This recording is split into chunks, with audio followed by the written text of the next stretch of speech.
If you could have what you wanted in this moment, and I could deliver it, what would it be?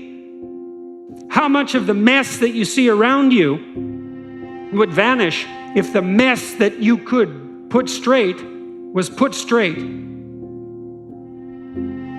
The question always is, why do something? Because doing nothing is easy. You just sit there and you don't do anything. That's real easy. The question is, why would you ever do anything? And the answer to that has to be because you've determined by some means that it's worthwhile. In many ways, that's what you should be doing at university. That's exactly what you should be doing, is trying to figure out who it is that you're trying to be, right? And you aim at that. And then you use everything you learn as a means of building that person that you want to be. And I really mean want to be. I don't mean should be, even those things are going to overlap. You know perfectly well that if you put your mind to it and you make the proper sacrifices, there are things you can set straight. What advice do you have for a young man in his 20s? Make a plan. Look at what you're interested in. Get disciplined about something. Allow for the possibility that you have something important to contribute to the world, and that the world would be a lesser place without that contribution. Don't be afraid of taking on responsibility. It's where you find what sustains you in your life. You can take on too much responsibility. You have to be cautious in that regard, but that's a less common problem than not taking on enough. A lot of the things that people regard as traps are actually the means to their life. And then the next question might be, well, where should you look for worthwhile things? And one would be, well, you could consult your own temperament. And the other would be, well, you kind of look at what it is that people accrue that's valuable across the lifespan. But the other way you do that is by having a little conversation with yourself about, as if you don't really know who you are, because you know what you're like. You won't do what you're told. You won't do what you tell yourself to do. You must have noticed that. It's like you're a bad employee and a worse boss, and both of those work, for you. You don't know what you want to do, and then when you tell yourself what to do, you don't do it anyways. You should fire yourself and find someone else to be. You have to understand that you're not your own servant, so to speak. You're someone that you have to negotiate with, and you're someone that you want to present the opportunity of having a good life to. And that's hard for people because they don't like themselves very much.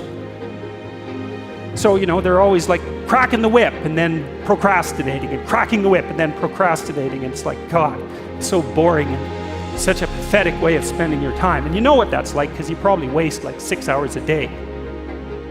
You have to believe that your action has some redemptive possibility, because why would you do it otherwise? And you might say, well, I kind of believe that. It's like, well, that's not good enough. You kind of got to throw yourself all into it. And what's the cost anyways? It's not like you're going to get out of this alive. So you're pretty much all in whether you want to be or not. And maybe if you were voluntarily all in, things would be a lot better than they are.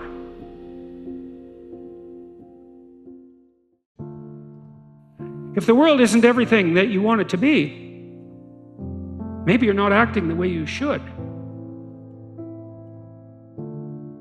One of the things people do to buttress themselves against failure is to never let themselves really gain clarity about what they need and want. Let's say you try something, but you only do it half-heartedly. And then you fail, and you think, well, I didn't really fail because, I held a bunch back in reserve, and so I didn't get what I wanted, but maybe had I been all in, I would have. And so you don't have to upbraid yourself too much for the failure. Now, it's a catastrophic way to live, to sit on the fence and to not commit, because instead of risking the possibility of failure, you engage in what's essentially the absolute certainty of failure. Because if you want something worthwhile and difficult, which you probably do if you want to have an adventure and go somewhere, then what's the chance you're going to get it if you're halfway in? You can't be halfway in, but that sort of protects you against failure, because you can tell yourself, well, if I tried, I could have done it. It's like, you tell yourself that 200 times and your life's over. Okay, so once you get your goal structure set up, you think, okay, if I could have this life, looks like that might be worth living, despite the fact that it's going to be, you know, anxiety provoking and threatening, and there's going to be some suffering and loss involved in all of that, obviously. The goal is to have a vision for your life such that, all things considered, that justifies your effort. Okay, so then what do? Well, then you turn down to the micro routines. It's like, okay, well, this is what I'm aiming for. How does that instantiate itself day to day, week to week, month to month? And that's where something like a schedule can be unbelievably useful. Google Calendar. It's like, make a damn schedule and stick to it. Okay, so what's the rule with the schedule? It's not a bloody prison. That's the first thing that people do wrong. They say, well, I don't like to follow a schedule. It's like, well, what kind of schedule are you setting up? Well, I have to do this, then I have to do this, then I have to do this, you know, and then I just go play video games, because who wants to do all these things that I have to do? Set the damn schedule up so that you have the day you want.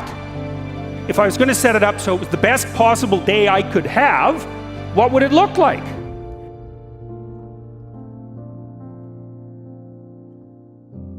Better have a valued goal, because otherwise you can't get any positive motivation working out. And so the more valuable the goal, in principle, the more the micro processes associated with that goal start to take on a positive charge.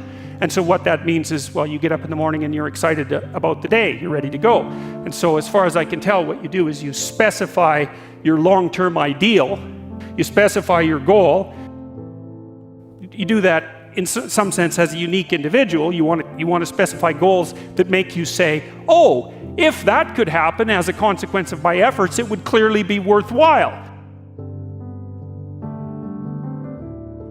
So if you keep yourself all vague and foggy, which is real easy, because that's just a matter of not doing as well, then you don't know when you fail. And people might say, well, I really don't want to know when I fail, because that's painful. So I'll keep myself blind about when I fail. That's fine, except you'll fail all the time then. You just won't know it until you've failed so badly that you're done. Would it really be so terrible if my life wasn't miserable? Would it be so terrible if I got what I wanted and needed, especially if I was doing that in the best possible way?